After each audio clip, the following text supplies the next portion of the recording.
offering, pag binasa niyo yan sa Numbers, binasa niyo sa yung drink offering, yan ay after the burnt offerings, after the sin offering, ibubuhos yung drink offering.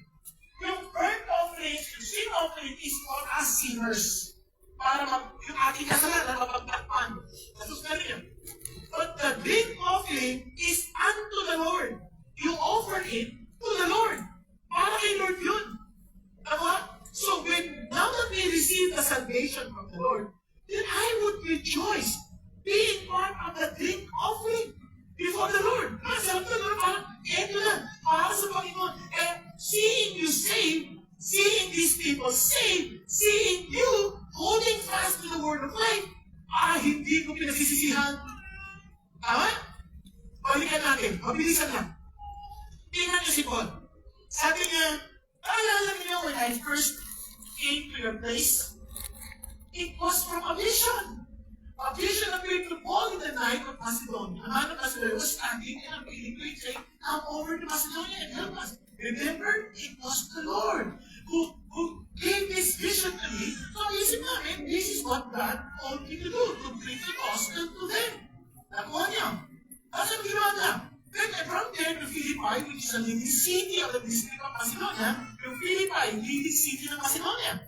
Doon sila pumunta. A Roman colony, and we were staying in the city for some days.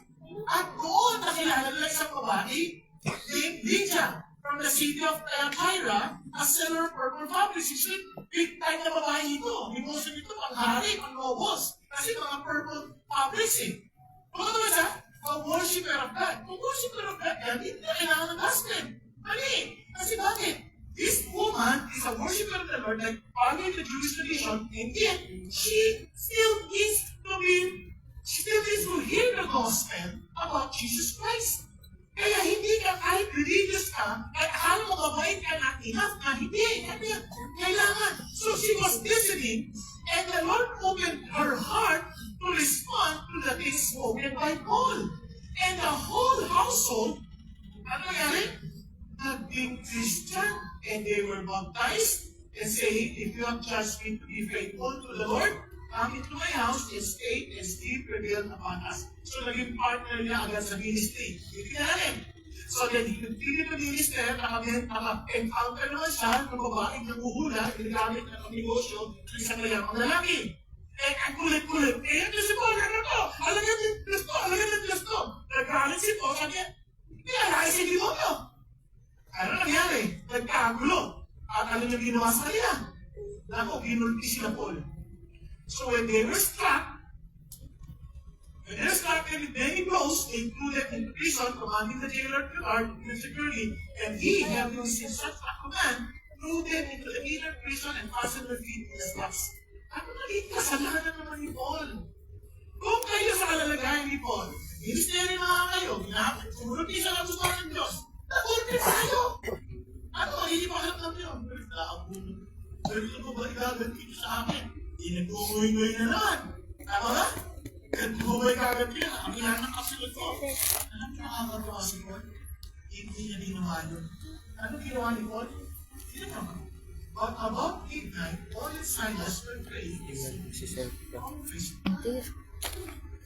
This is the day the Lord has made. I will rejoice in the God in me.